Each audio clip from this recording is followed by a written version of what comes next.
Hey guys, Mike in the Woods here. Another year comes to a close. 2020 has certainly been an adventure, hasn't it? As we shift into the new year, just like I did last year, I thought I would take the time to do an update video to go over how the channel has done throughout 2020 and forward looking as to what I plan on doing in the magical wonderland that is 2021. So I'll link my update video from last year at the top of the screen just in case you want a reference for my predictions back then versus how I actually did. But essentially, when I did my update last year, almost exactly a year ago, I was at 498 subscribers, and as of today, I'm at 2,154 subscribers. That is a 332% growth rate. About half of what my growth rate had been reported on my last update video that I did for last New Year's. But if we assume the same growth rate over the course of 2021, I am on track to hit my expected and hopeful target of around 10,000 subscribers by the end of 2021. And as I reported in my update video last time, I had finally figured out what I wanted to do with my channel. I want to find ways to combine fun, futuristic technology with traditional outdoors experiences, because it's something I don't really see a lot of other channels doing. And it takes two passions of mine, tech and outdoors, and kind of mashes them up together in really fun ways that, like I said, I'm not really seeing other channels do. So as you've seen with my videos, I've kind of got several main sub-niches that I do. I've got 3D printing as it relates to outdoors. I've got the Tesla Cybertruck, since I'll be getting one and using that for outdoors adventures.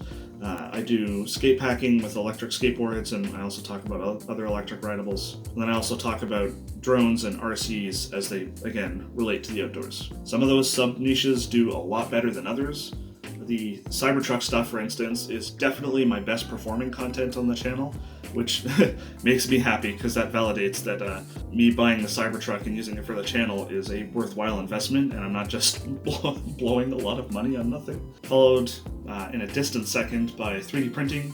It does okay, but nowhere near to the same level that the Tesla Cybertruck stuff does. And by far the worst performing stuff is definitely anything relating to drones and RCs. I'm not dropping that niche, but you'll definitely notice that I haven't done too many videos relating to that specifically. It's a combination of that type of video not doing very well, and also the fact that for some reason I find it really hard to come up with video ideas and find ways to combine drones and RC cars and other stuff like that with the outdoors.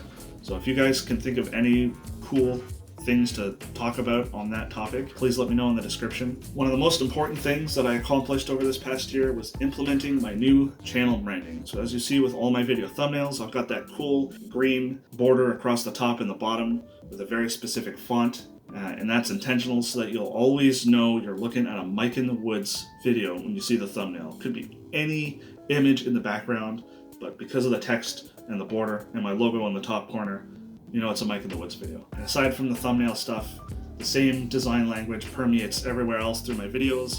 I've got a new opening and ending card, same color scheme, same font, and even throughout my videos you'll see that whenever I do bulleted lists and like literally any sort of text in my video all uses the same font. The more I lean into my whole tech with outdoors niche, the more ideas really start coming to me about cool things I want to do in the future. Are you familiar with Boston Dynamics Spot robot dog? Now, how cool would it be to have one of those to carry all your crap on a backpacking trip? Just like a short weekend 2-night trip. Practical?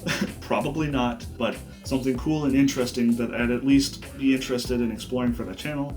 Unfortunately, that's a lot of money, so that's one of those things that's going to wait until the channel's doing a heck of a lot better before I have the money to spend on something like that. I was hesitant on whether I wanted to spoil the surprise or not, but one of the other cool ideas that I have is I want to take a canoe, outfit some ArduPilot hardware and software on it, and make a autonomous canoe, a canoe that drives itself. And actually that's not going to be a very expensive project. The most expensive part will be the canoe and the motor. Everything else will be fairly cheap. Fairly confident I can do the whole project for $2,500. The only thing is I need a way to cart around a canoe, and I need to wait until I have the Cybertruck to do that. And speaking of the Cybertruck, for goals for this channel for 2021, I'm hoping Deliveries remain on track to start happening at the end of 2021. Unfortunately, it's not looking like that's going to be the case. It's starting to look like initial deliveries, especially for Canada where I am, are going to shift into the first quarter of 2022, which will suck because I was really hoping to have it for the end of next year. But that's kind of out of my hands. You know, I was one of the first few reservation holders, reserved mine on the night of the reveal. Unfortunately, I have to wait A, until their Texas factory is complete and they start shipping them, and B, when they start shipping them to Canada, because presumably American deliveries are going to start in advance of Canadian deliveries. So on the topic of the Cybertruck, obviously there's going to be several package options available. I definitely want to get the camping option, where it presumably will come with the truck bed tent and some other stuff specifically geared towards camping. But one of the other things that wasn't really a focus of my attention on the initial reveal, but I'd say over the last month or so is becoming more and more of a consideration, is their ability to add on their ATV that they have. So I've never really gone ATVing before, but that might be cool for some interesting channel content to do ATV trips on an electric ATV. I'm not an ATV expert, so I might be wrong on this, but as far as I know, there's not really any electric ATVs out there. Please correct me if I'm wrong on that. But at the very least, it'll be cool to have an electric ATV you can plug in and charge in the back of an electric pickup truck and do some cool adventures and backcountry trips with that. I want to hit the 10,000 subscriber milestone by the end of 2021 before I consider getting the ATV, because that is presumably going to add on a considerable chunk of change to the already behemoth price. So on the topic of videos, you've seen me start to explore this a little bit with this video. You'll see how it has a yellow/golden border. I am exclusively using that for end of year update videos like this one, where I go over how the channel did and what's coming in the next year. You'll also see I recently posted a video of a drone flight with a blue border.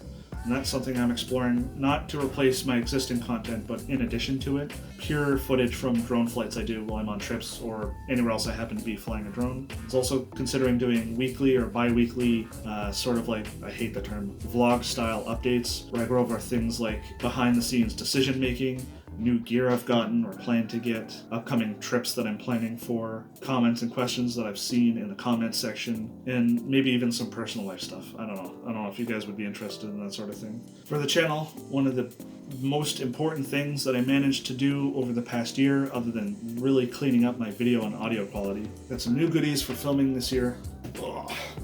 This is my camera bag full of all of my camera gear. So I don't want to turn this video into a teardown of all my camera gear, but I'll show you the essentials of everything I got that now serves as my primary filming gear when I'm out on trips. I just bankrupted myself and spent almost $100 on this thing, an actual Joby brand GorillaPod, so that I can actually put my DSLR on this thing and talk to it.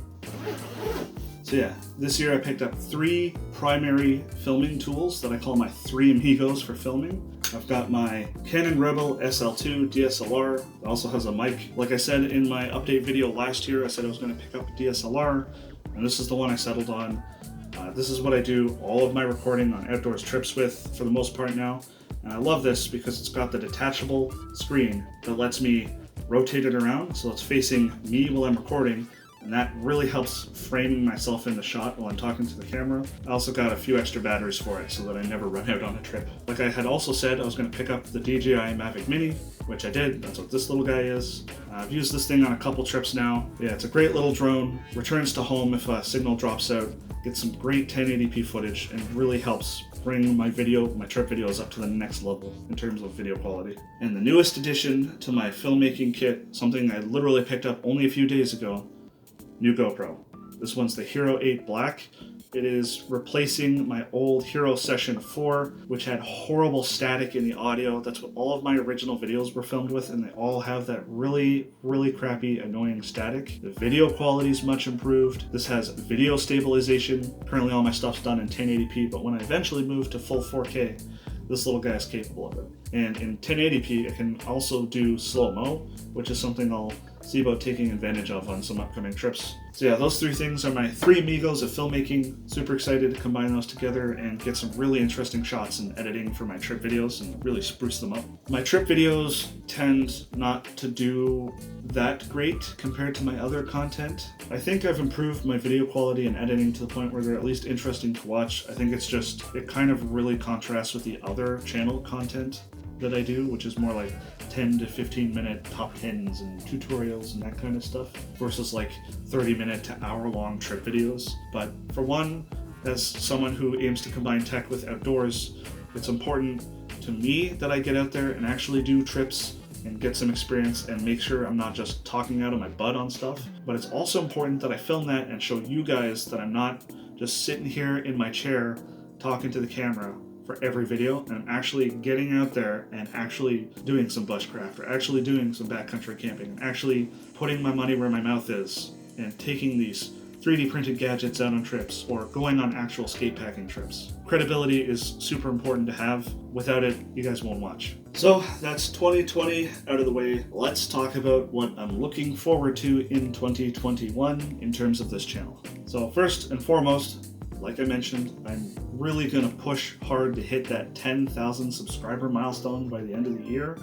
Let's see if we can crush that and do something crazy like 12,500 or something higher than that. One of my big focuses is also ramping up my skatepacking trips. Not just the skatepacking content, but the trips themselves. So I managed to get one single overnighter done this last September. Check that out at the top of the screen if you haven't already. But once the warmer weather hits, I have a series of escalating trips I want to do. I've got a few test runs I'm going to do just to warm up. I had a day trip from here to Toronto just to get an idea of what daily distance of the kind I want to do is going to be like. And I do a run from Toronto to Niagara Falls and back. Maybe I'll go nuts and see if I can do that in one day. That'd be nuts. Feasible. But it would also kill me. I've got a few local 2 or 3 nighters planned. I don't plan on doing anything too crazy next year in terms of skatepacking, but I hope to escalate it enough to the point where I can do a week-long trip and cover, let's say 1,000 kilometers over the course of over a week. On that note, let me know down below if there's anything specific you want to see me do on a skatepacking trip.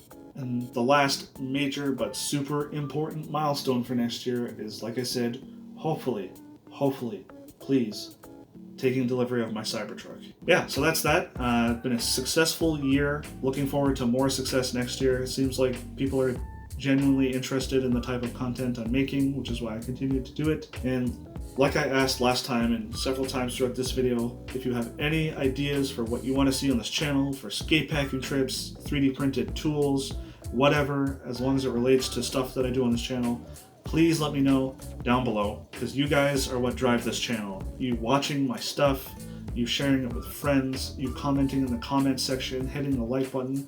Any engagement you have with this channel really helps it out. And if you subscribe, that means you're at least interested in my lame ass talking about all this crazy stuff. So for all of you who are subscribed, all 2,154 of you, thank you. Without you guys, this would just be a waste of everyone's time. So thank you for sticking around and watching my stuff. 2020 has been a crap year for everyone. Here's hoping 2021 turns things around in the first half and becomes a much better experience than this year has been. Thanks for watching, guys. I hope you have a kick-ass new year, and I will see you on the flip side.